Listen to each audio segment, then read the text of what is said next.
Welcome to the Manders Mindset Podcast.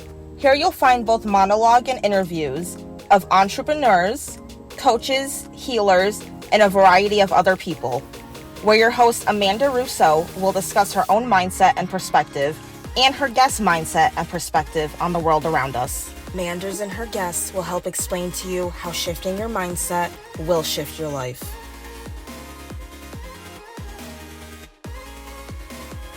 Welcome to Manda's Mindset, where we explore the power of shifting your mindset to shift your life. I'm your host, Amanda Russo, and I am here today with Brian Nugent.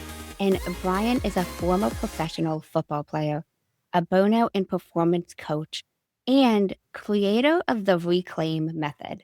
And we're going to discuss what that is. After surviving sepsis shock at 32 and a major stroke at 45, his work became deeply focused on the hidden psychological and physical cost of high performance, chronic stress, and survival mode. Thank you for joining me. I'm very happy to be here. I'm here right now in Costa Rica. It's my property in the background. And I said, let's change it up a bit. We always have a nice background with books and artwork. I'm like, you know what? Let's be outside. You're a breathwork specialist. Breathing the fresh air, right? So let's make it a little bit different, right? This is a different background, isn't it? Have you done other podcasts outside? A couple of times where I thought I was going to be visual. They said, no, Brian, it's audio. So this would actually be my first one outside. And that's actually the kids' trampoline. Seeing in the background right now. I'm excited to be outside. I think it's different to be outside. You don't see many podcasts. You always see nice settings, which is good, but it's different. And I like it. I agree. Different is unique. Makes you memorable. Yes. There you go. So who would you say Brian is at the core if you remove everything else? At the core, disciplined, observant, critical thinker, and can be a bit judgmental at times. Absolutely. So I would say that's Brian at the core, and that would be a combination of my upbringing and creative. I'm a Gemini. A lot of people who are Geminis were creative naturally. And I would also say I have a split between my mother and father. So my mom has that creative aspect of her, very good with business. And my dad has that discipline and structure. And definitely that's woven into us. I have 7 brothers and sisters. I'm from Brampton, Ontario, Canada. But I would say that's Brian at his core, right? Always search it.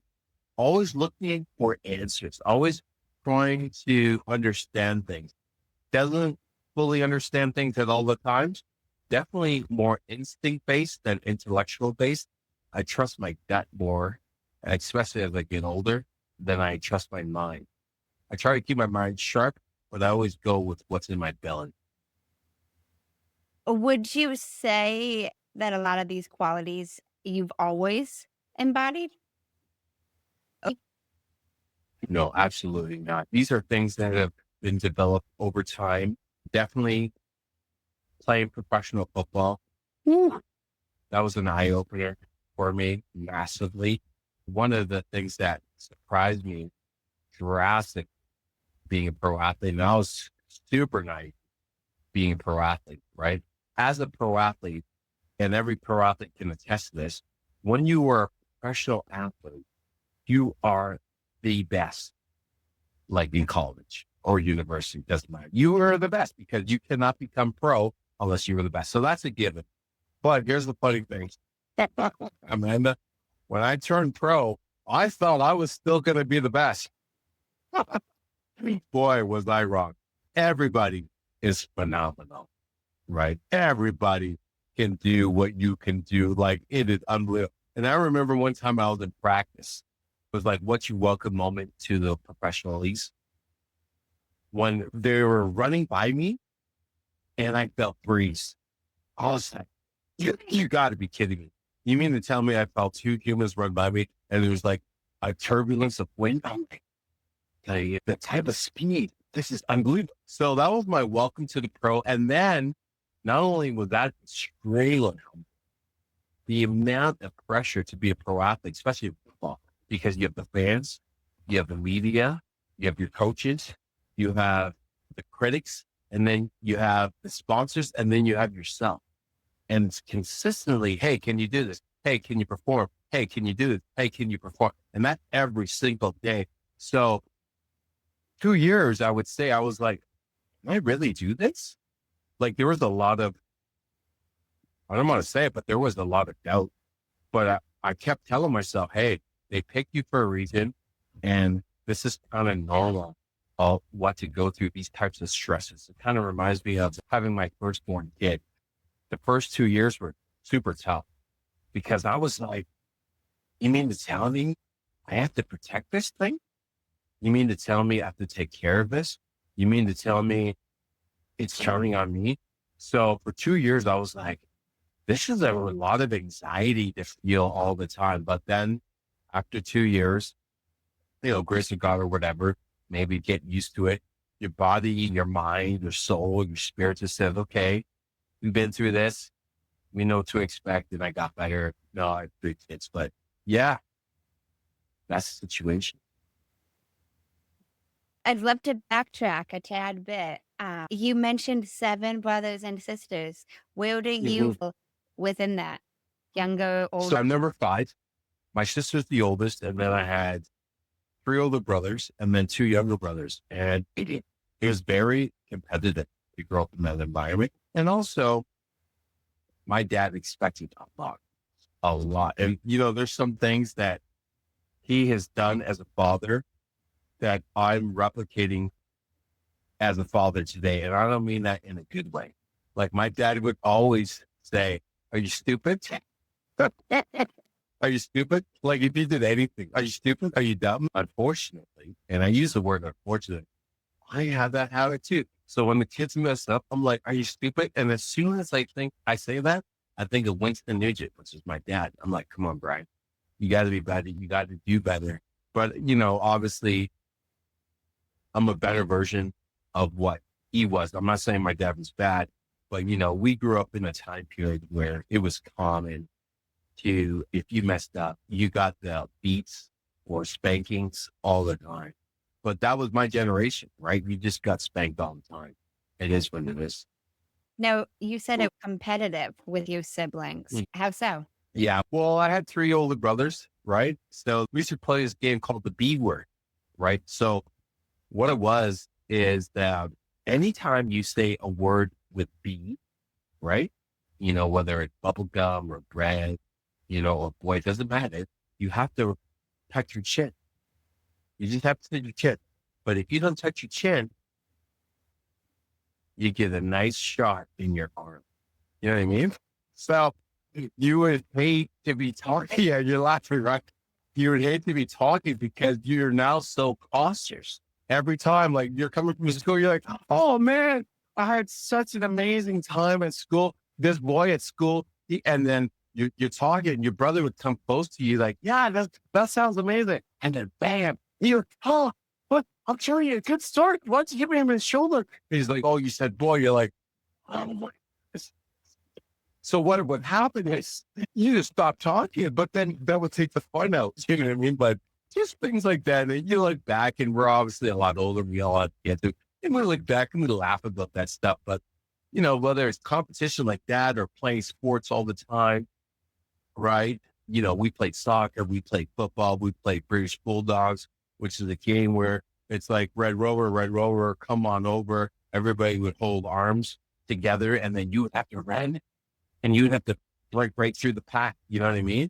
So just that type of competition. But I think, actually, I know that really provided the core for the competition within me to, pedigree, like professional football, and be successful in business. That makes sense. Now, were you good at school growing up? Middle school, high school? just like my name, B for Brian, I was a B student. I wasn't a C student. I wasn't an A student. I was a B student. And if I tried to get an A, I had to work my butt off. I wasn't like Sentinel and Hibito or Irene. These are people you always remember. Mark DeLuca, I don't know how but you always remember the smart ones. You know what I mean? Like I remember Sentinel and Hibito. Hi, Sentinel, if you're watching this. These were like super smart people. And then they have to try because school was easy. In the same way, sports was easy for me. School, I was a B student. And if I didn't try that hard, I would get C's. I rarely got D's, but I definitely wasn't an A. I got some A's, but I was a B guy, just like my name. So post high school, you went. I did. I went to York University, right? And I graduated with a BA in communications. That was back in the 90s. So I did go off to university because you can obviously get university. And yeah, I started, believe it or not, I started with women's studies. That was my first major, right? And it was funny because when I remember I was a rookie and I was playing and I was catching touchdowns, right? But the commentator would always say, and guess what? He is studying women's studies. So that was like their tagline.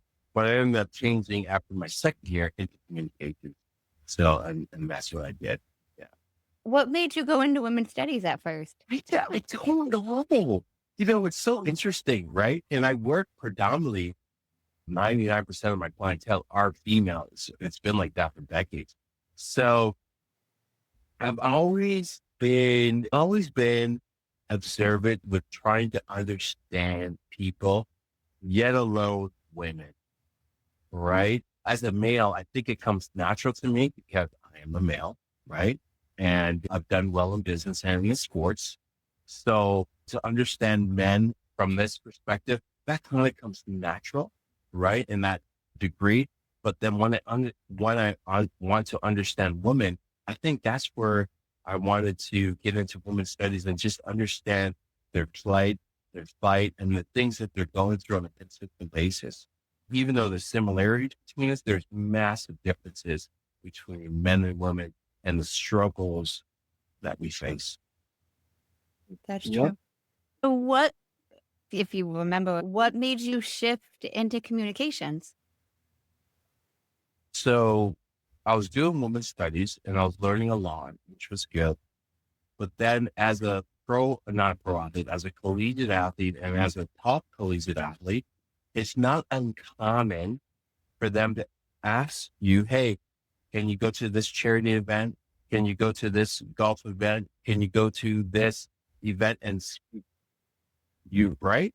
So I was getting a lot of opportunities to go out and, communicate with people. So I just felt it was in my best interest that if I'm consistently going out there into the environment and trying to communicate with all these different types of people, whether it's businesses or business executives and so on and so forth, I might as well get better at communicating with them.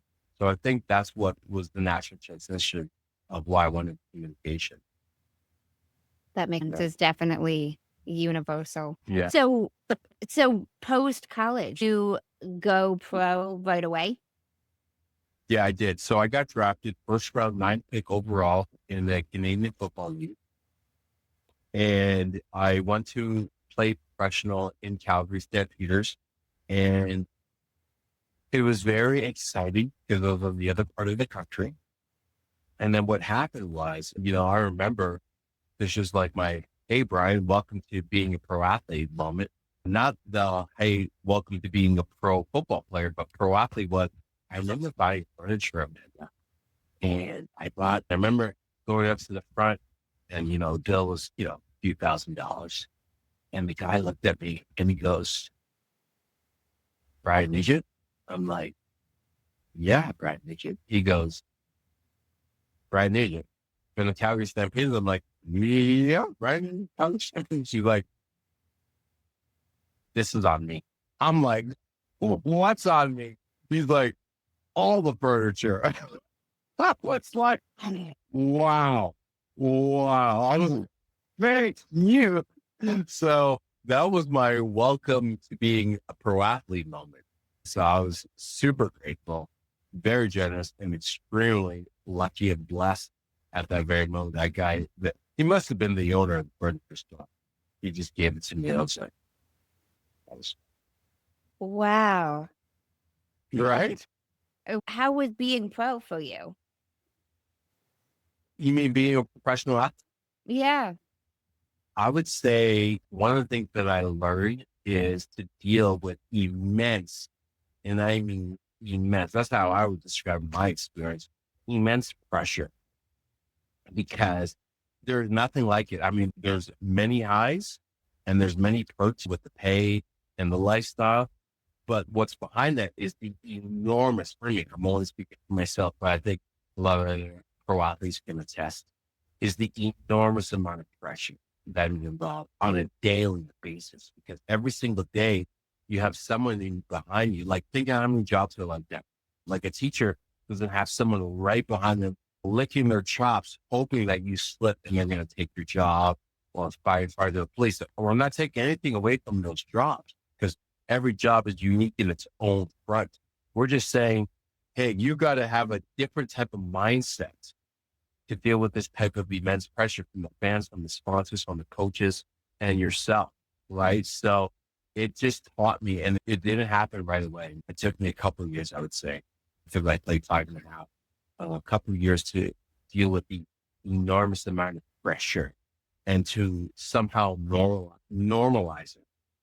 Normalize that, yeah. Did anything help you deal with the pressure? I kept saying to myself, these guys, but when I can, that was kind of my mantra. Do you know what I mean? So my mantra always was, hey, if you could do it, then I can do it. But I said to myself, hey, this guy's 3 years, this guy's 5 years, this guy's 10 years, this guy's 15 years. I mean, they were top athletes too. They got picked too, just like me. Well, I'm no different than these guys. So if they could do it, then I could do it. So I just kind of kept telling myself that over. And eventually, and here's another thing too. They wouldn't pick you if they didn't like you, right? So you also have to remind yourself of that too. Like, they picked you, Brian, right? And they picked you first round. So you must be something special. So you just have to remind yourself, of, hey, I belong here. So that's what I used for me to get through those times when I was essentially, even though I wasn't a kid, when I look back, a young man. I get that. That's a fair point. They did pick you. And if the other people that were doing it, you could too, like physical Yes, proof. exactly. I gotcha. Exactly. How long were you a professional athlete for? 5.5 years. So I got drafted to the Calgary Stampeders, right? I played for Wally Guano, who is the winningest coach in Canadian football history. And he's actually one of the winningest coaches in pro sports. His record is incredible.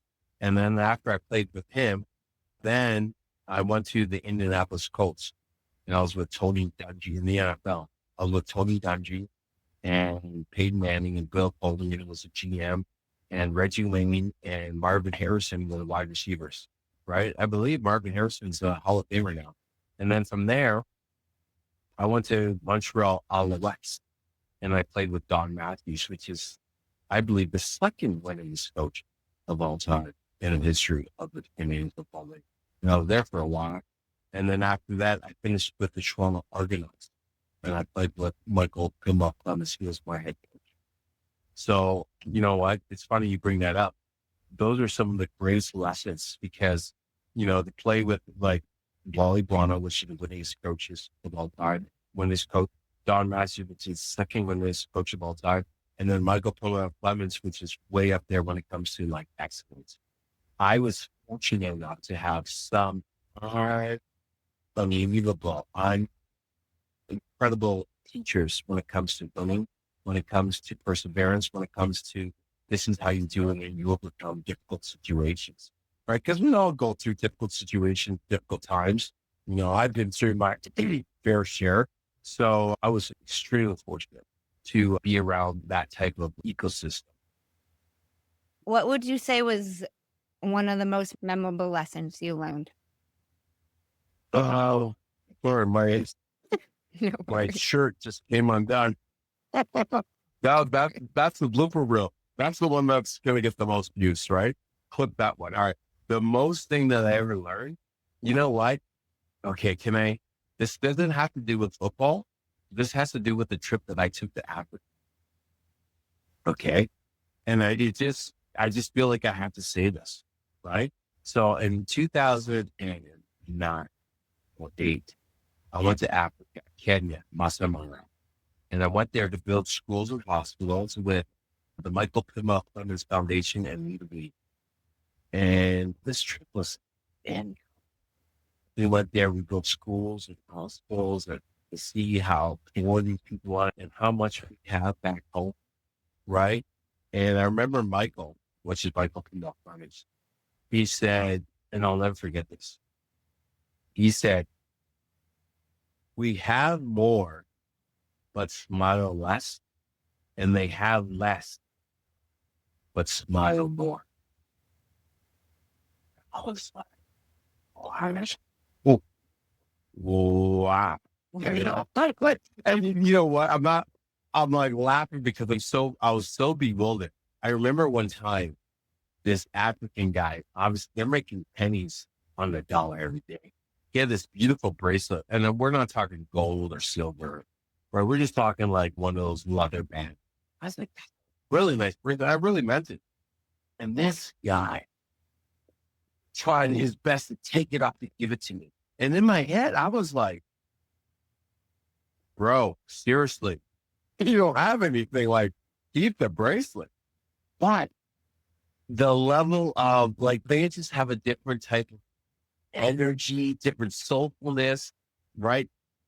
Where he's like, no, you should have it. And I was like, my ignorant stuff, I'm like, no, you keep it. Keep it. Like, this is all you have. But he's like, no, you have it. And when Michael said that quote, he's like, we have more, but smile less, and they have less, but smile more. That's so true. So I'm sorry that had nothing to do with football. But when you said, hey, what do you remember the most? The reason why I bring that up is because Michael was my football coach at that time. Or maybe he was a football coach. So I just thought about Michael and that quote in Africa. And this, I just want to be authentic. That's it. No worries. But okay. Wow, that's a deep quote. I've never been to Africa personally, but been to Indonesia, and the happiness level in Indonesia is very different than you will see in the United States or in Canada. I've never been to Canada, but I know a lot of people who have. So, like, right? It's different. Right. What were you doing in Indonesia? I went to Bali twice. Really? Have you ever been? No. You have been to Bali? No, I have not. No, I have not. I have 2 friends there that have gyms, and they have a beautiful gym there. They've been there for years, but I know Bali is like, right? It is. Beautiful. I loved it. Yeah. And you know what? What would be hard for me, I'm going to be honest, Amanda, is that long flight. Because I'm already. You can do it. You can do it. It's not that bad. It's not that bad. Really? People say it all the time. I'm like the Bali motivational speaker indirectly. Like, I'm not kidding you. Yeah. The amount of people who are like, oh, I couldn't take. You can do the flight. It's not that bad. Sometimes it's only 2 flights. One's like 9 hours. One's like 13. You have a layover in between. You take a little bit of magnesium or melatonin, get yourself to sleep. You're smooth sailing. Really? Okay. Magnesium and melatonin, right? Okay. I'm going to write that down. Okay. Because I need to be knocked out. I ain't get a lot. Like that flying coffee and stuff, it's kind of tough for me. Which goes back to like my older brother, Byron. He used to suffocate me all the time.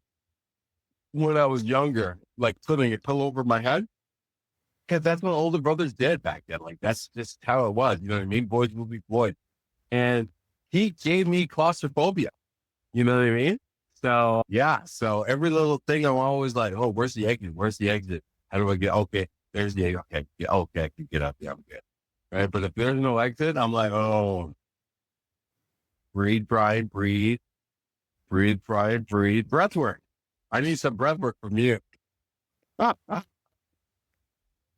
you're in Costa Rica right now. Yeah. You haven't taken that long of a flight somewhere else? Well, you know what? I've done a lot of flights, obviously, especially being a pro athlete. For me, what I've noticed is 6 hours. I went to Brazil once. I think it was a one way and it was like 13 hours. And I also went to Dubai, which was also like 12 hours. But I ain't gonna lie, the seats that I was in was really comfortable, especially the trip to Dubai. So it didn't make so bad. Like, you know, I don't know if you've ever been to the Middle East, but those rich countries, they don't mess around, right? The plane I was on was like luxury, even though I was not in the front row. But I was like, and then I got off the plane and I went in the airport and they had like Lamborghinis sitting around. And I'm like, what's the Lamborghini doing here? And they're like, oh, that's just artwork. I'm like, the type of wealth is ridiculous. And then I was in Dubai and all the houses looked like gold. I'm like, oh, that's it. They're like, oh, that's just a regular house. I'm like, wow, this is what love is on steroids. So 6 hours seems to be my number, but if I have a really, really good seat and I'm laid back, it's not so bad. I get it. I want to transition back a tad. So 5.5 years of being a pro athlete, then what did life look like for you after that? You know what, Amanda? I went through, I don't know if it was depression back then, but boy, let me tell you, I went through a major identity crisis. Major.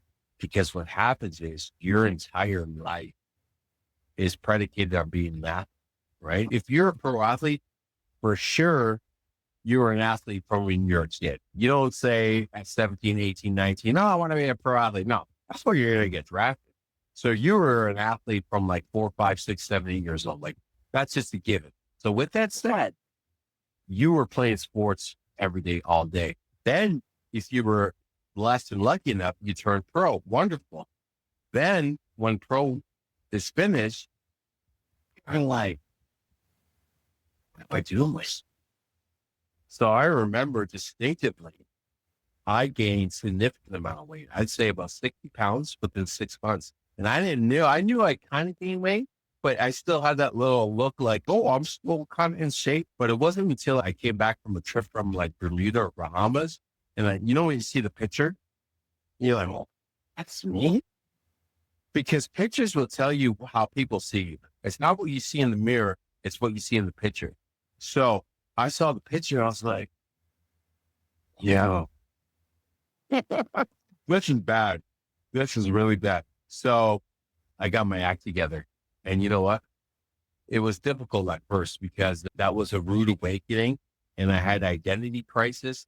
And I don't know if I had depression, but I was not in a good place because for so long, your entire life, you were known as an athlete.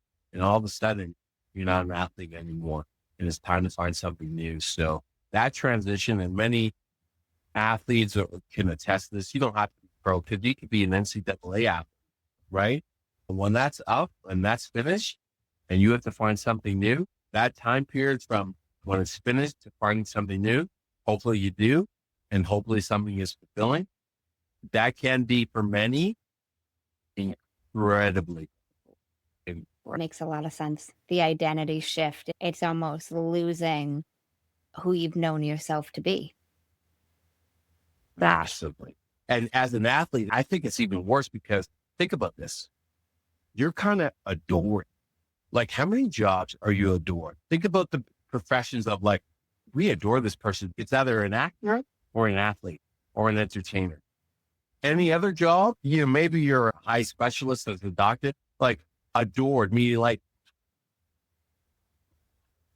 every day. So all of a sudden, you don't get that as a police officer, as a firefighter, as a teacher. And those are incredible jobs, by the way, but you don't get that. So you have a level of like, I'm feeling pretty damn good about myself. So when that's gone, the fall from grace is even greater versus like, even if you had an identity in other things, it's like, as a pro athlete, I think it's even worse. And I'm not being biased because I played it, but like, just break it down schematically every day.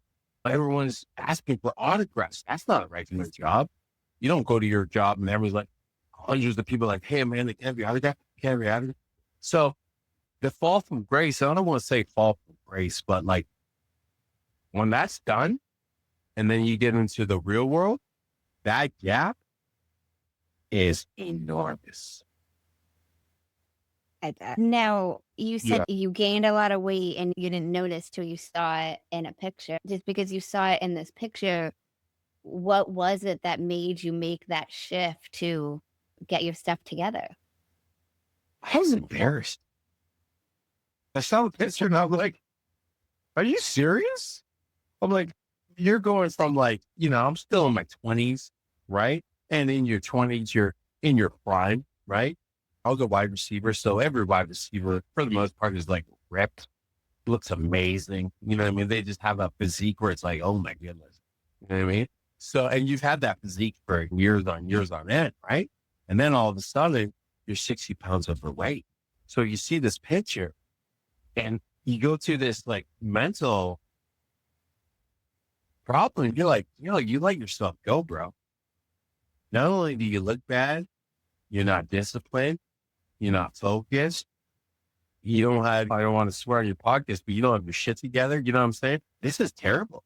Your fall from grace is significant. So it was a rude awakening. Not for me. It was a good awakening, but a rude awakening. As in like, hey, let's go. Let's get your shit together. That makes sense. Shame, embarrassment, whatever you want to call it, will often make us get our shit together. It will. More so than regret, or whatever word you want to use, but it's more often that. I'm glad you brought that up because this is human behavior. 90% of the time, we're more motivated with negative connotations, as in like just shame, embarrassment, guilt, whatever it is. But we'll call it negative than praise. So let's just say someone says, hell, you look amazing. You're great. But you don't look amazing. You're not great. That's not going to get you going. But if you're walking somewhere and a stranger that doesn't even know you, and you sit down on the airplane seat and they're like, this is so cool. That will be far more motivating than your 5 friends telling you, you got this. I believe in you. You know what? I think you're me. Does that make sense? So unfortunately, the human brain and who we are as people, we're far more motivated when negativity is involved than with positivity. Another example of that is, let's just say you go to a restaurant, okay, and the restaurant's amazing. Now, generally speaking, you should let it good review if it's amazing, right? But a lot of people are like, you know what? We just expect it. But if the restaurant is bad, okay, if the food is bad, if the ambiance is bad, right? If the service is really bad, well, guess what? People can't wait to get on their phones, even while they're getting their food order, to write a bad review. So unfortunately, the studies and the stats will show that we're far more motivated with negativity than positivity. It's true. You got your shit together after that shame. And so what'd you start doing? Did you start what was that like? Well, so I started going back to the gym. Obviously, I wasn't training like I was a pro athlete again, because to be a pro athlete and train like them was insane, right? So I was just training like a regular person. And then I essentially I was eating a lot of Chinese food. I remember late at night, and I was still young. I was like 27 or so. I'd go with my friends to the nightclub and we would eat late at night at this Chinese restaurant. Because, Chinese stores are always open, right? And I used to have red chicken. Oh, so yummy, right? That was like, I was like, hey, I got to clean this diet up. And then also back then in Canada, this is true story.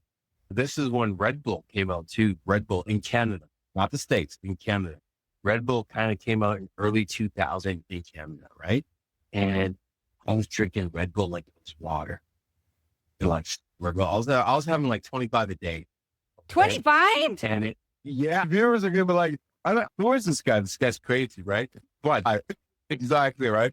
So I was having like 20 to 25 a day. And then what happened was, this is a true story. I remember opening my condo door, just opening the door, putting my hand on the door and opening it. And I remember twisting the ligaments in my wrist from opening the door. I was like, you gotta be kidding me. This is kind of like bone cancer. People who are familiar with bone cancer, had a client once, she was folding her sheets and you know what I mean? And she broke her shoulder bone. But she went to the doctor and they're like, yeah, bone cancer, right? So I didn't have bone cancer, but if I'm turning the door handle and my wrist and I pull it, I'm like, something is terribly wrong. So I realized it was the Red Bull. It was me eating late. I'm like, this got to stop. This got to change. And, I just kind of looked in the mirror. I'm like, this got to stop. This got to change. I had that discipline in me, but I wasn't using it. Because here's another thing that happened. I'm so glad you bring this up, man. Now watch this. This is actually true.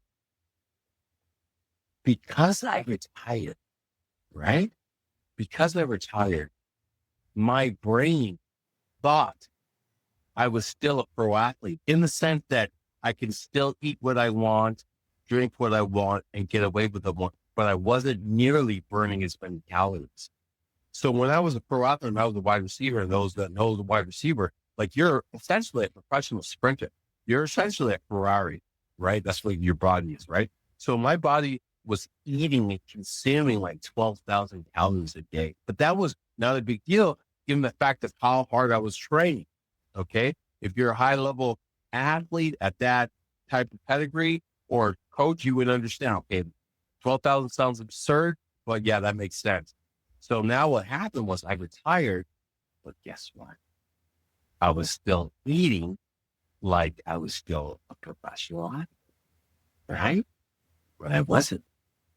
So my brain was like, yeah, I got you. Don't worry. This is all good. But it wasn't all good. And it wasn't until I saw the picture that I realized, this is bad. So after the picture, it helped you shift that. You started going to the gym, changing what you were consuming.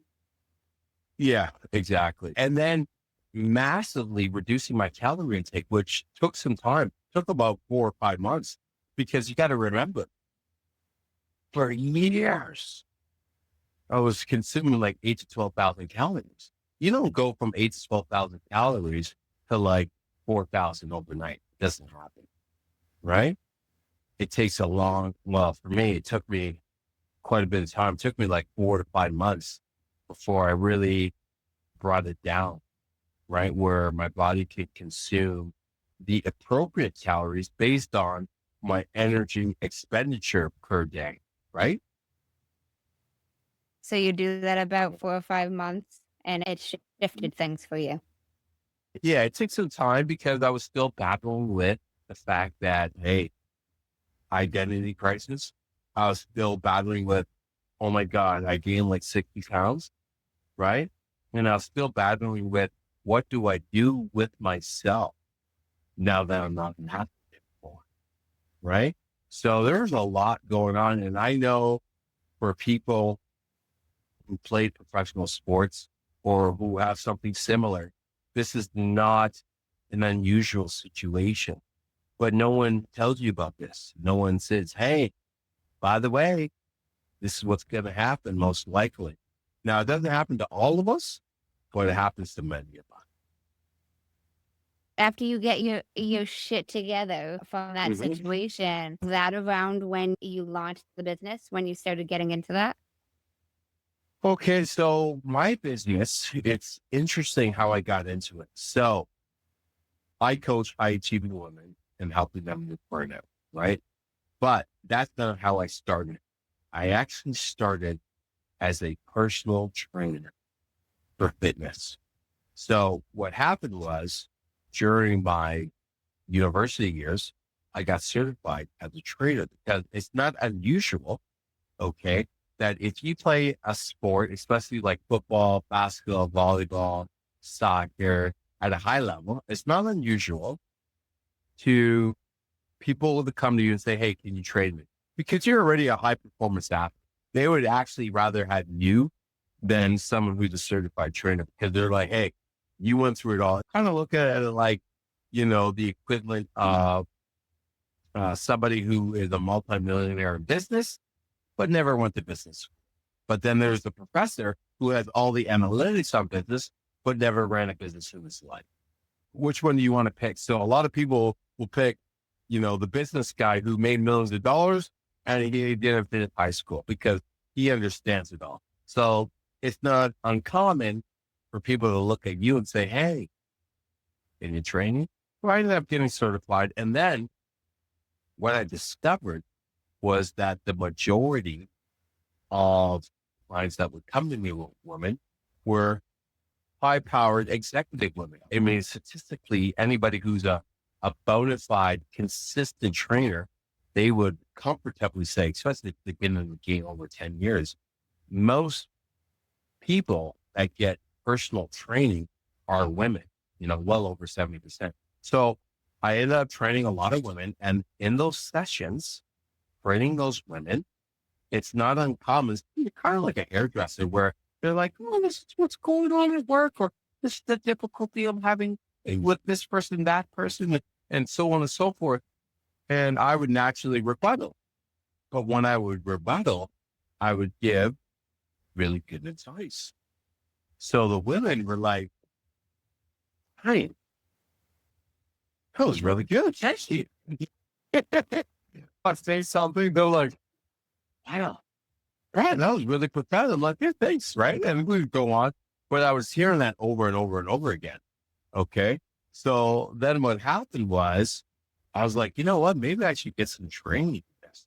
So I ended up getting my master's in neuro-linguistic programming, master's in hypnotherapy, master's in coaching, master's in certified wellness specialist. So I ended up training myself in these situations so I could even be better, even though I was still doing personal training.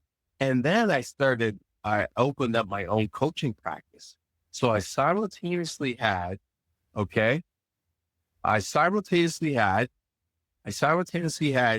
coaching practice and a personal training practice.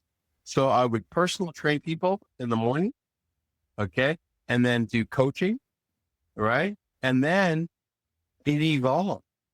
So that's how I got into it, and then eventually it became the predominant, because I was like, well, I like both. I like training people physically, but I like the mental side of things. You know what I mean?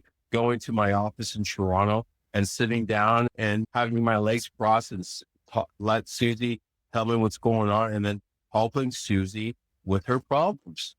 And then eventually I started writing books, and I wrote a book called Don't Live a Day Without Me, and a day dominating other books I've ever done. And then that's how it evolved. So it actually evolved from me being a personal trainer into a coaching program. Wow. Right. Wow. I love that. And if you're not watching us right now and you're just listening, I was cracking up as Brian was doing some calls, sitting here doing some bicep calls, telling us what the women were saying to him. I was laughing out loud. But I love how that happened for you. That seems so synchronistic. Any sort of personal Yeah, go training? ahead. You know what? I get asked that a lot, you know what I mean? Because like I said, a lot of high profile athletes. So it was a natural transition. I didn't think that was going to happen for me personally, but you know what? God has unusual plans for people. Yeah. So I was talking to Dr. Brian Arnold. He has a podcast, Live to Perform, I believe. And he's a doctor of education, but his original goal was to be a stuntman. And I'm like, what a contrast from a stuntman to an educator. And he got a scholarship. And out of all the scholarships, he chose the closest university to Hollywood, because his mom said to him, hey, please, just 1 year of university, just give it a go. He's like, all right, no problem, Mom. Little did she know that he picked the school that was close to Hollywood, because he's like, after 1 year, I'm out of here and I'm going to be a stuntman. But guess what? end up being an educator. So you just never know, right, what life is going to throw at you and how things are going to evolve. So the moral of the story there is just be open-minded, and things are not always linear, right? If you live long enough, things are like this, right? And that was definitely in my path. I feel like more often than not, they're not linear. Yes, exactly. Now, when did you write the book? Yeah. So Don't Live Another Day Without Me. I wrote that in 2018. 2018. It's funny because when I wrote that book, I actually wrote it 2 years before, but then it was on my computer and my computer got stolen. And it took me a year. Oh, it was devastating. It was absolutely devastating. So it took me 1 year to write that book. Okay. Actually, no, I wrote that book. I apologize. The first one, and it was called DNA of a Millionaire. So there's no book like that out there, but that's what it was called. And that was in like 2012 or so. And then my book got stolen. My laptop got stolen. And I was so discouraged because it took a full year to write that book. I was so discouraged. It took me like 3 more years before I got motivated again to write another book. It was called Don't Live Another Day Without Me, which you can get on Amazon. And that came out in 2018. And essentially that's a book that helps people to, if they're suffering from burnout, if they're suffering from, hey, I need to be better, if they want strategies, easy tips and tricks of how to improve their life. That's what that book's about. Now, I'm curious, before you wrote the one that got stolen on the laptop, did you always think, like years ago, did you always think you'd write a book about something? Well, you know what happens, and maybe other authors can attest, or I can only say this for myself. For me, my motivation was, it was actually therapeutic, right? So it wasn't like, hey, I'm Brian Nugent, you guys need to read this. No. It was actually therapy for me because I had too much information in my head and I just needed to get it out. Right. I just needed to get it out. Right. So I got it out. It was very therapeutic and people have read it and they liked it a lot. That was my own selfish, whatever you want to call it. But that was my motivation with writing. Like, it was like, I have information to share. I need to get it out. I don't care if anybody reads it. I hope somebody reads it, but let me put this on paper and hope for the best. But it wasn't like, my motivation definitely wasn't like, okay, book sales. Okay, this is going to lead to speaking opportunities. Yes, that did happen, but that wasn't my incentive. It was to release. You know what I mean? Yeah. Did that help you release? Yes, it did. Sorry about the same thing here. Yes, it did help me release and I felt a lot better. And, I think book writing, it's one of the hardest things for me to do, but it's also the most rewarding, right? So that's how I would describe it for myself. One of the hardest things to do, but also the most rewarding things to accomplish, right? Because for those authors that are out there, we're not talking academia where you have institutions and funnels to help you get your book out there. Talking about everybody else. Writing the book is one part. Getting it out is another part to get it out there because there's a lot of things that you don't realize. When you're done your first book, if you didn't do your homework, you're like, oh, I'm done. Let's publish this. Now it's probably easier today, but it wasn't that easy because there's so much like, what's the book size? What's the binding? What font are you going to use? Is there any graphics? What's the front cover? What's the back cover? I'm like, whoa, what's going on here? So, but yeah, I got it out and I'm very happy with that. That's actually one of my great achievements of life. I think I have that greater than playing pro sport, believe it or not, just because it was so hard. It was so hard. Yeah. And you said it took you a year to do it. That helped you write the book? A lot of reading. There's already, a ton of books in my field that are out there. So, and I've read, a lot of them. So that helped. And I would quote them or I'd paraphrase them. So that helped. I would talk to a lot of people, right? I did a lot of interviews because I wanted to make sure that the book, and when people read it, they're like, oh, this is hitting home. This is real, right? So I did a lot of interviews of what are your thoughts? What are you feeling? What are you thinking? Right. Because I think one of the things that, we have to be mindful of is if you're too smart, you're too rigid, because really smart people are too rigid in their thinking. Right. So this kind of comes from Chris Voss, the FBI negotiator. He talks about it too. It's like, hey, just everybody sees the world different and you can't make any assumptions. And even though our brains naturally want to find truth in stuff, it's not finding out what's the facts. It's about finding out what is true based on our beliefs, because that will make us rest easy or more relaxed. Right. And a lot of times you can find yourself in pitfall in that, because you can discriminate, you can stereotype in certain situations, and you can have it all wrong because you judge the book by its cover. So I knew that could be easily a bias with me. So I always try to interact with people and understand people that are completely different than me.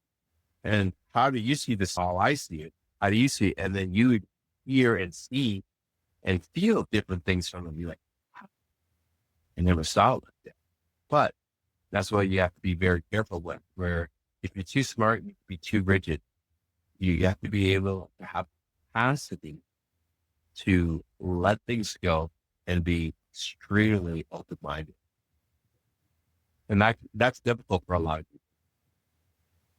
That makes a lot of sense. Speaking of letting things go, I want to I'm curious in terms of the book and all of this, when it was that you survived sepsis. Okay, so septic shock, I was 32 and I just finished a workout at the gym, and I was feeling pretty good about myself and the workout. And I was having lentil soup, and I was standing, and I remember I got one. So it felt like a sledgehammer. Somebody just took it and hit my stomach. And at first, I didn't think much of it. And, let's give some context here. I played pro football, so my tolerance for pain was very high. I already had 21 dislocated shoulder, level 3 concussion, torn pectoral muscle, broken ribs, torn MCL, ACL. So pain was extremely high. And that was an internal pain that I had no idea what was going on. So I didn't think much of it. Now, the next day, I weighed myself in, because I always weigh myself. And I lost 8 pounds. 8 pounds. That's it. So I walked around the day, but I was in a lot of pain. And I went to the doctor, and the doctor said, get some ginger ale and some Xanax. Now I remember walking across the street, and my friend, said, hey, right. And I'm black, by the way. He goes, you look green. I'm like, this is bad. I thought, if a white guy told a black guy he looks green, he's sick. So I ended up taking Xanax and ginger ale, because I said, that's not dude, right? But I was in severe. And the next day, right, I woke up and weighed myself in, and I was down 15 pounds. I was down 23 pounds in 36 hours. I was like, okay, Brian, you don't need to go to med school to know that there's something wrong, right? So I went to my friend now, who was a doctor, a really top doctor, Dr. Randy Moses. And I remember getting a ride there, because I couldn't drive. There was so much pain. And I remember getting to his office, and I was so sick and so weak that when I walked in, they immediately said, there's like 50 people. They looked at me and they're like, he's next. They didn't care how sick they were. They just knew that this guy, I don't know what's wrong with him, but he can go, right? Forget about my broken arm. Forget about my stomach. He can go. So I went into his office, and I laid down, and he took his hands and he pressed down on my stomach. I didn't feel anything. But when he let go, I screamed so loud. You probably heard me in Boston when I screamed. And he said, Brian, you need to go to the hospital right now. And I was like, Remy, I'm like, come on. Like, give me some pills. Like, no, he goes, no, this is serious. I'm like, okay. I went to the hospital and I did MRI, CT scan, blood work, stool, matter, the whole 9 yards. And the doctor came back, and this guy's a good looking guy, looked like James Bond, actually. And he goes, Brian, do you want the bad news or the really bad news? Like, I go, and keep in mind, Amanda, I'm on the way out here. As in, like, you can feel you don't need to go to death school to know you're dying. Like, your voice is down, right? You're weak, you can't move, you got the shit, you're done. What's that? And he's like, well, Brian, the bad news is you have a hole in your colon. Okay. I'm like, and he goes, you have septic shock. And he goes, and the really bad news is you have peritonitis. And I was like, he goes, you know what peritonitis is? He goes, well, none of this is good, but pretty much you have a lethal infection and your whole body's shutting down. And he goes, we got to go in. So let's get you into surgery. So they brought me into surgery room. 3 doctors run into the room and they assessed me. And one guy puts his fingers up my butt. That's not, I never saw it. But anyways, he goes, Brian, we're going in. And I said, I'm 32, keep in mind, I'm a pretty piece of shape at the time. I go, what are my options? He goes, what are your what? I go, what? I'm shits. Yeah. What? They all started laughing. Believe it or not, even when you're dying, doctors laugh, right? They go, death is your option. They said that? Laughing, right? They said that? Oh my God. Right? So they said that. And actually, we all started laughing because I knew that was my option because I knew I was on my way up. So he goes, I'll tell you what, Brian. He goes, you're 32, you're in pretty good shape. You're a young guy. Let me run upstairs, talk to the chief of the abdominal surgery, come back down, tell me if we're going there. I said, you know what, let's go. So he ran upstairs, came back down. He goes, I tell you what. Chief said, if not in 30 minutes, your white blood cell count doesn't go down, we're going in. And I didn't want him to go in because here's the thing. Abdominal surgery is very invasive surgery. So they had to cut me down the middle. They had to cut me over here for an endoscopic bag, which is I had to pee at it for like who knows how long, indefinite amount. And then cut me over here where my sigmoid colon was, which is like cut out the bad part and then reattach it together. And then the middle cut was, let's pull all the colon and let's just see if there's anything else. And I keloid. Keloid is, for Black people or dark-skinned people, we get those big welts. You ever seen those slavery videos where like they have like on Black people, like those big welts of deep cuts, right? So I get those on my body if I have deep cuts. So I was like, hairless like that. You know what I mean? Because I knew there's no way I'm going to have my shirt off ever again. It was impossible, right? So fortunate enough, by the grace of God, every hour, my white blood cell count went down and they checked my blood. And the most difficult thing, I ended up losing 52 pounds in 18 days. And I was 18 days in the hospital. And a couple things stood out there. In Canada, because it's free healthcare, if you stay more than 72 hours in the hospital, everybody knows that you have a serious condition. Because in Canada, they'll just kick you out. And then number 2, I never did surgery and I never took any drugs.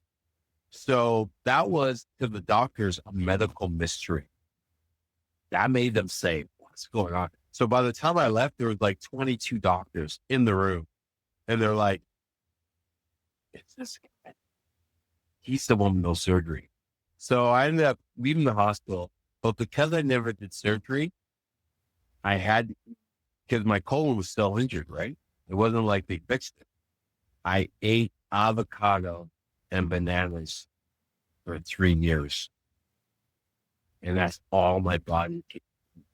Because if I had any fats, any proteins, any meat, any alcohol, my body said, no, boom, slammed down all the ground.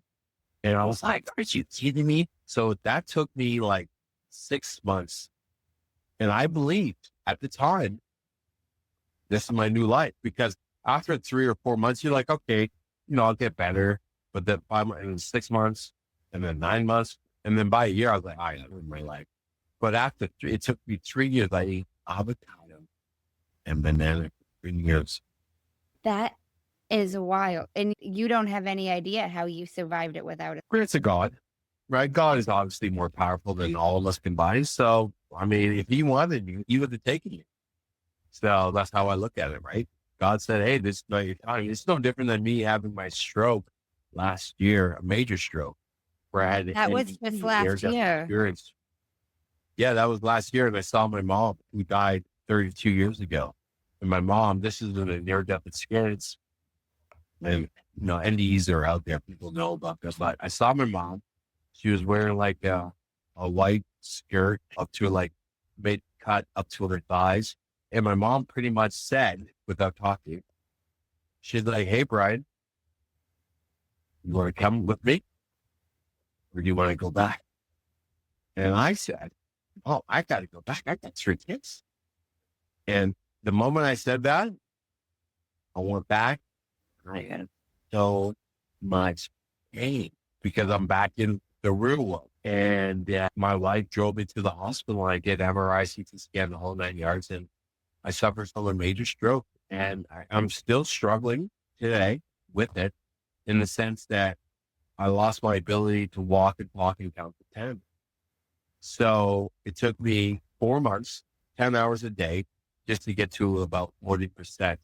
And today, that was April 3rd, 2025, I'm about 85%. My speech is still off. My writing is definitely still off. My grip is still off. And my foot is still off, as in like these are also. But I'm happy to be around. I'm happy to be with my kids and still alive and still kicking. And hey, I'll take 85. I'm still getting better, but the increments is like so small. You don't even know if you really get it. Well, yeah, I'm definitely past it. You wouldn't know if you saw me, but if you knew me and you're paying very close attention, you're like, I'm not sure what you did. It's something's off. Like his speech could be off sometimes. Sometimes he stumbles. That was weird. Why did he stumble and there's nothing around him? But it's a stroke. It's a stroke. Were you hospitalized after the stroke? Oh, yeah, absolutely. And here's the funny thing. So I had the stroke in Costa Rica, but I didn't have insurance. Right. And then we went to a private hospital. And in Costa Rica, when you don't have insurance and you're a foreigner, it's a lottery ticket. Right. So as much as they want to help you, they're like, hey, we're going to make some money on this case. Right. So I remember it was like getting 5 figures, like a lot of money. Right. You can imagine how much a stroke would be. So the bill went up very fast. And I remember looking at my wife, but I couldn't talk really. And I remember saying to her, I'm like, and she knew what I was trying to say, because obviously our money, we have it together, right? And she's like, well, what do you want me to do? Mind you, it's a super stressful situation, right? And she doesn't want to see her husband and the father of her kids die. But at the same time, we don't want all the money to be gone, because they can't be gone like that, right? We have departments. And what I mean by that, married couples know this. My department is, if shit gets real or difficult, that's where I step in. Hey, I got this, babes. Don't worry. And if she has to cook or take care of the kids' health, that's her department. You know what I mean? So we have departments. But that department, she had to be me for that moment, right? She had to go to the doctor and be like, hey, doctor, I understand that you want to help my husband, but this is getting like really expensive. So she went and talked to him, and then she came back and she's all stressed. And he said, no, you can't leave the hospital. So I looked back at her. I'm like, what?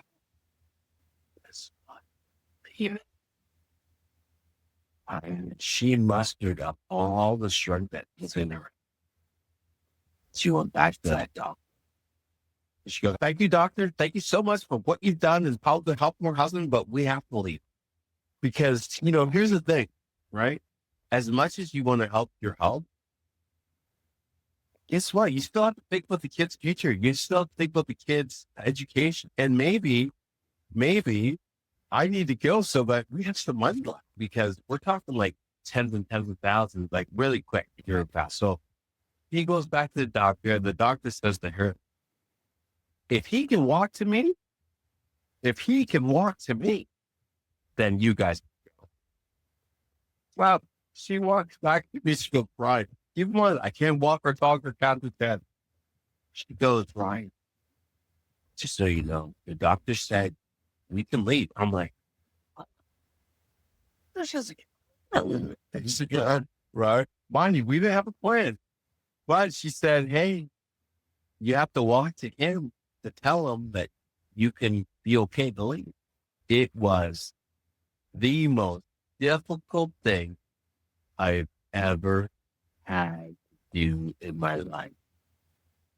To muster up. There's so many elements going on in the mind and the body. Because here's the thing.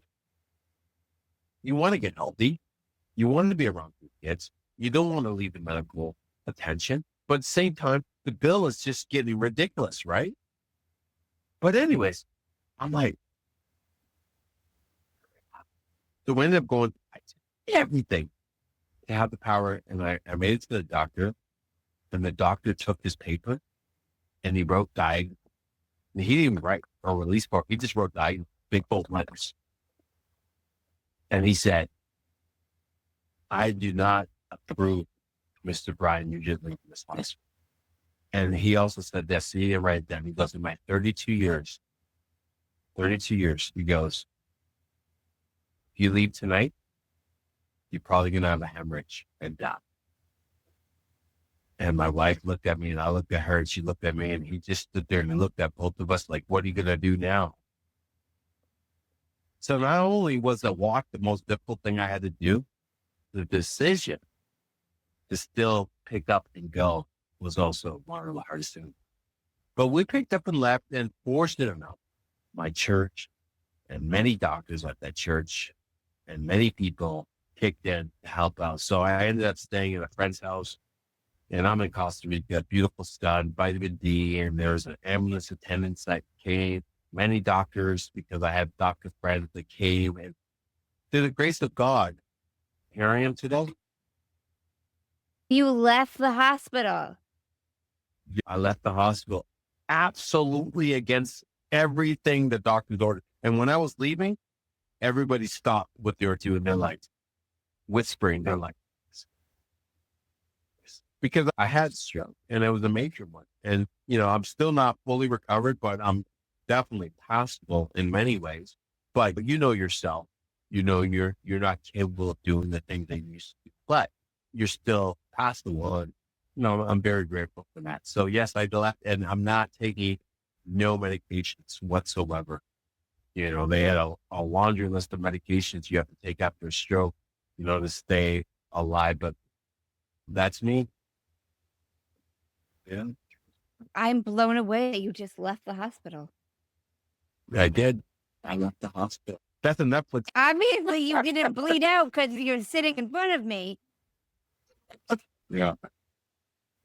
Brian. Yes, I know, Amanda. I know. Breathwork. Breathwork. Breathwork can save you, Brian.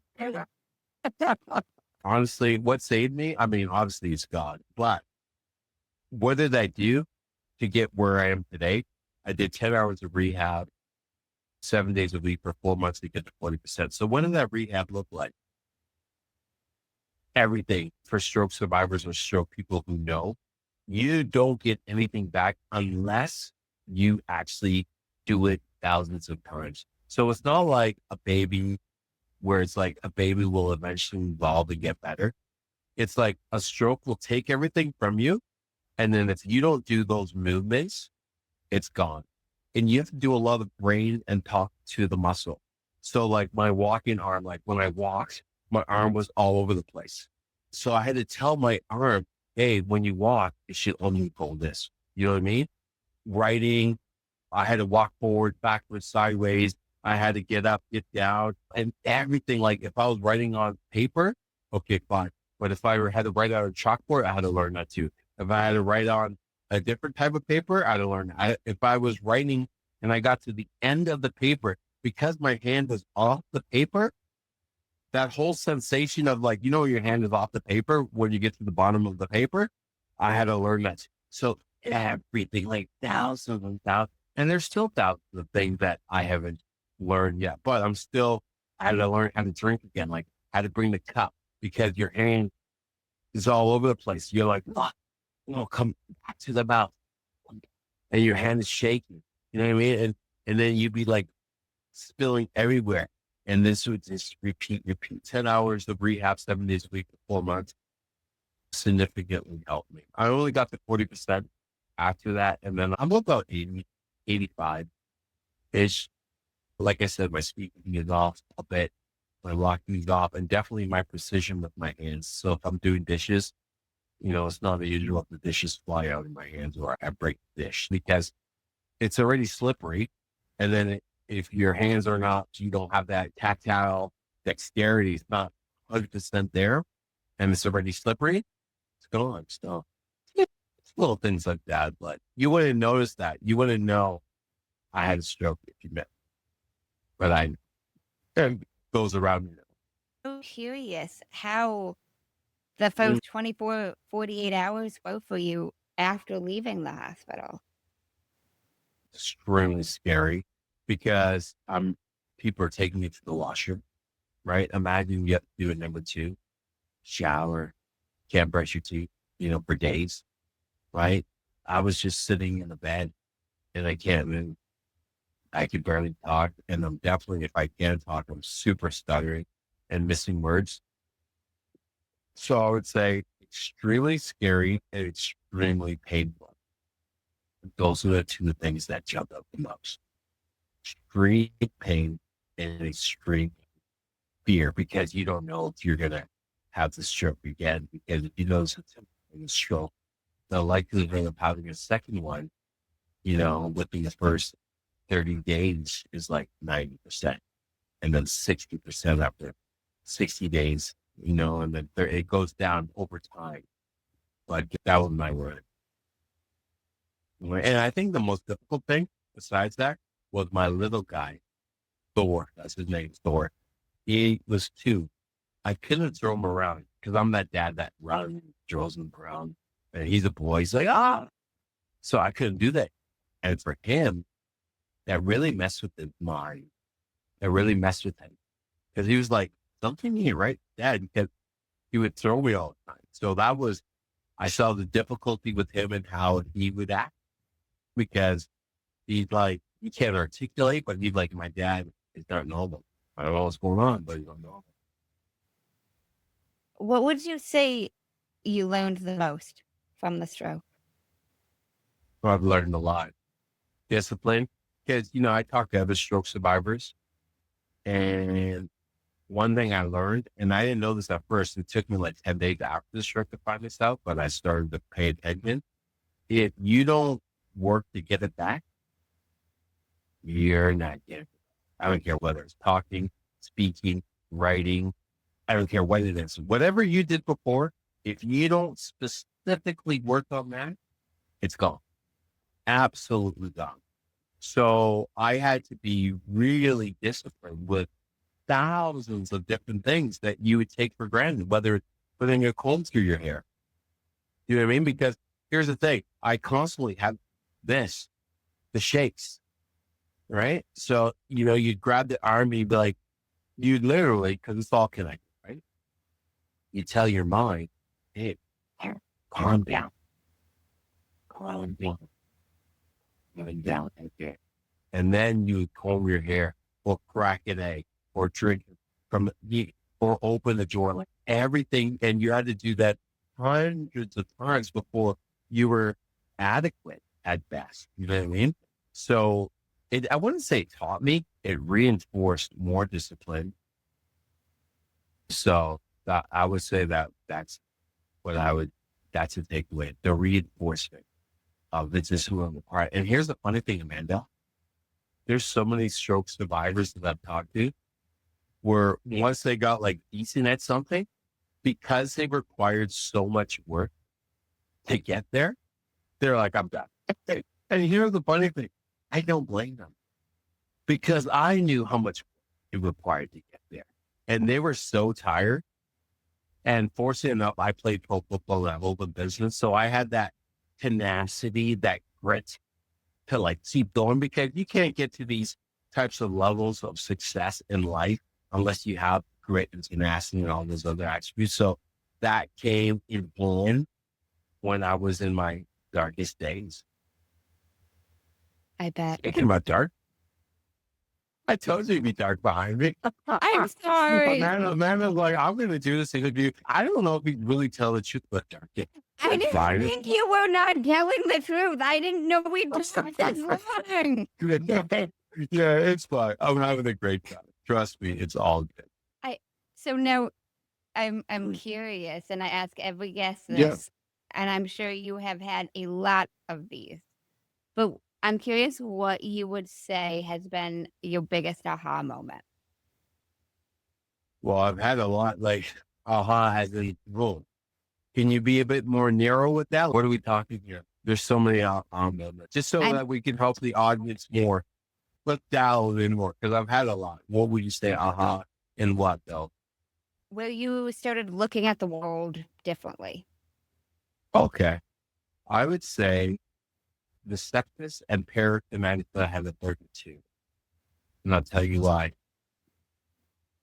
That time period taught me enormous, tremendous amount of patience. One, I couldn't eat the first 18 days in the hospital. They were giving me a feeding tube. So the first 4 days it really messes with your mind because we're used to chewing and swallowing. So even though you're getting fed and you're being nurtured through your arm, your mind says, where's the thin? Right? So that was extremely difficult. So those that have been on a feeding tube through their arm, you know what I'm talking about. And number two, eating avocado bananas for 3 years, right? Taught me incredible patience. Because think about it, Amanda. We can have Captain Crunch, steak, alcohol, Twinkies. It doesn't matter. We'll just eat whatever we want. And then all of that removed. And then for 3 years, all you can eat is avocado and banana. Let me tell you something. People can't do that for 2 days. I did that for 3 years. So that taught me an enormous amount of patience. Enormous. That's all I can say. I mean, we all talk about patience. Patience is important. We know about that. That's not a secret. But that level, and that's because I never did surgery. So it would have been different if I did surgery, right? But I didn't do surgery because I didn't want those kilos. So when people are like, well, how come you don't want surgery? Bro, I didn't want a scar from my sternum all the way down to my belly button and then have another scar on the side and have an endoscope, a pee bag, and then another scar, and I'm 32 and I'm single. It's not ideal. No, I didn't die, folks. I didn't die.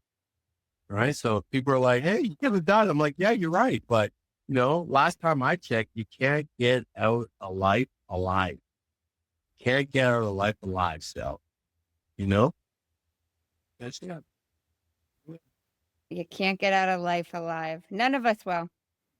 No, you can't. So since we know that's the case, and I know that's the case, and I actually believe that, I might as well die on my terms than someone else's terms. Right? I'm not a big risk taker, but I'll take my chances. That's a good way to hook by me. I'm not a big risk taker, but I will take my chance.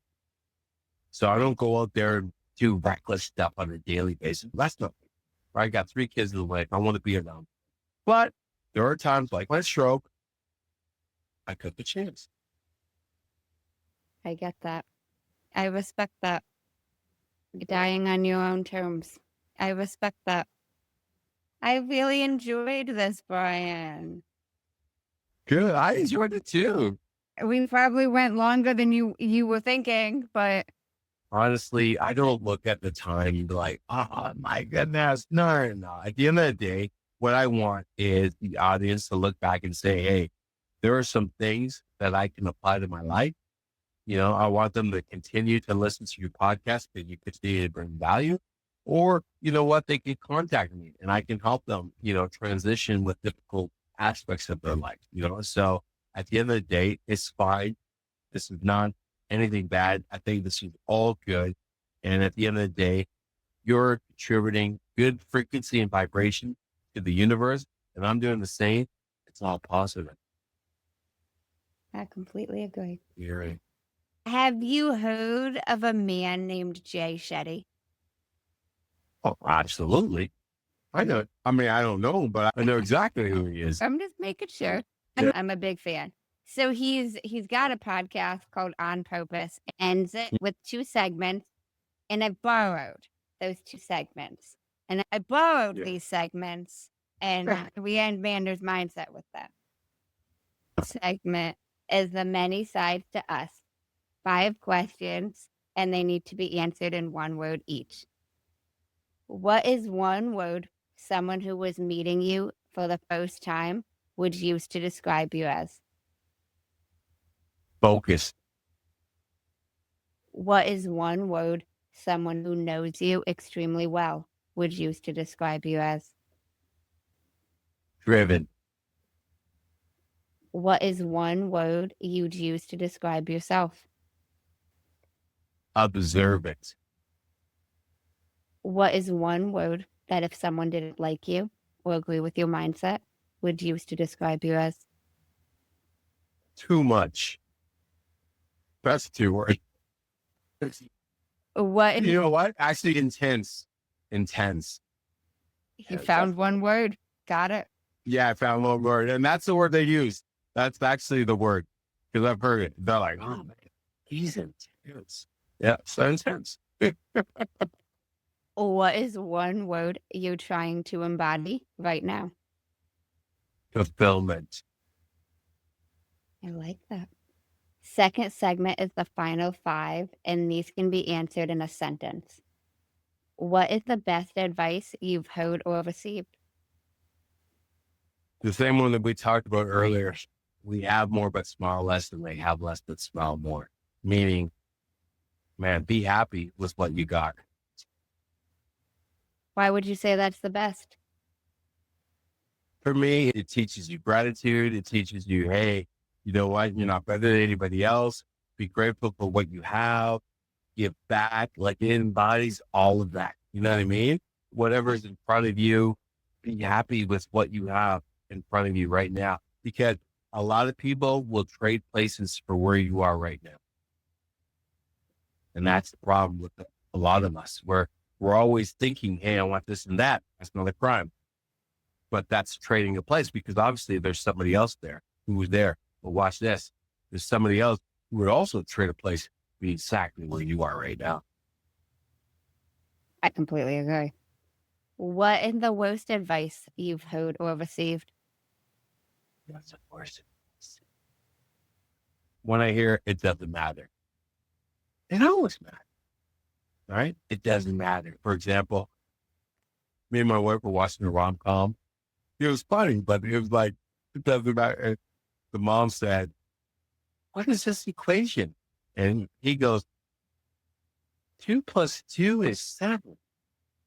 And then the mom said, that's amazing. And the dad was right there. He's like, what is going on? What? And then she was like, it doesn't matter. You know what I mean? So it does matter. Everything matters. How you treat people matters. How you treat wife matters. How you treat kids matters. How you are in this world matters. Everything matters. And I'm more saying matters as in like, I need to exhaust myself when everything matters. Don't just be disrespectful. Be kind. Be generous.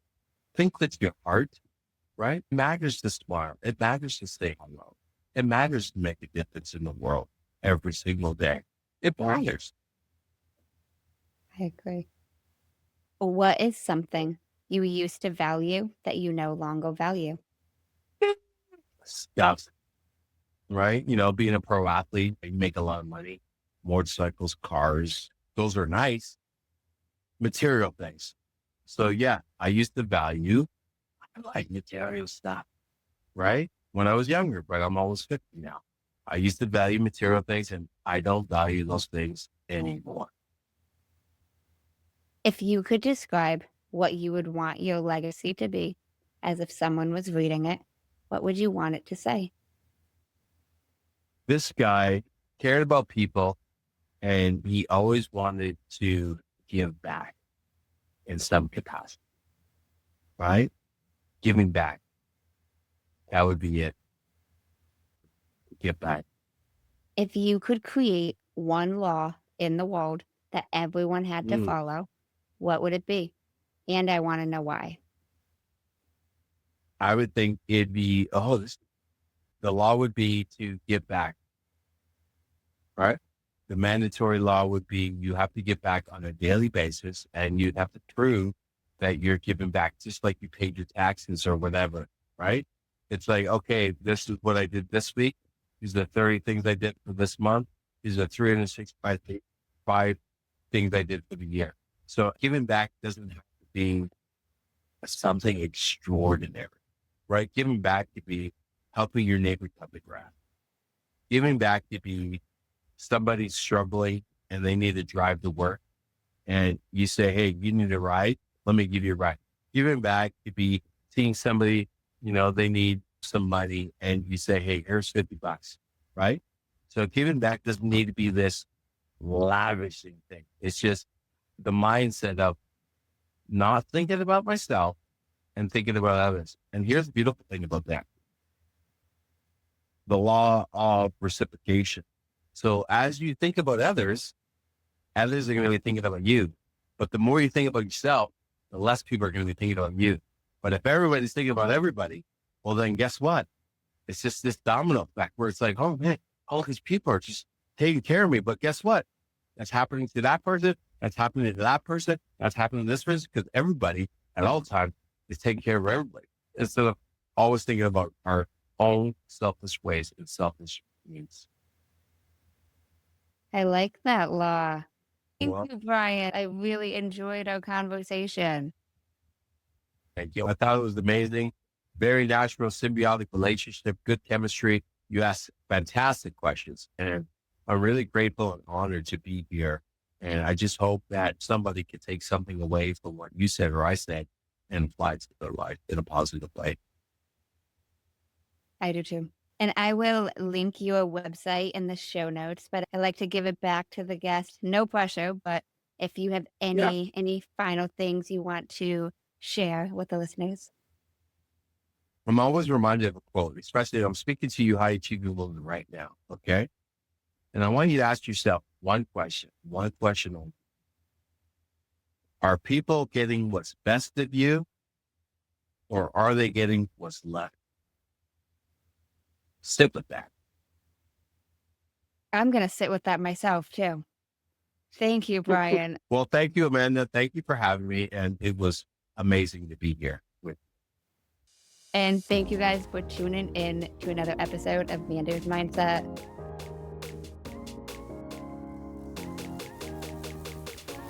In case no one told you today, I'm proud of you. I'm rooting for you. And you got this. As always, if you enjoyed the show, I would really appreciate it if you would leave me a 5-star rating, leave a review, and share it with anyone you think would benefit from this. And don't forget, you are only one mindset shift away from shifting your life. Thanks, guys. Until next time.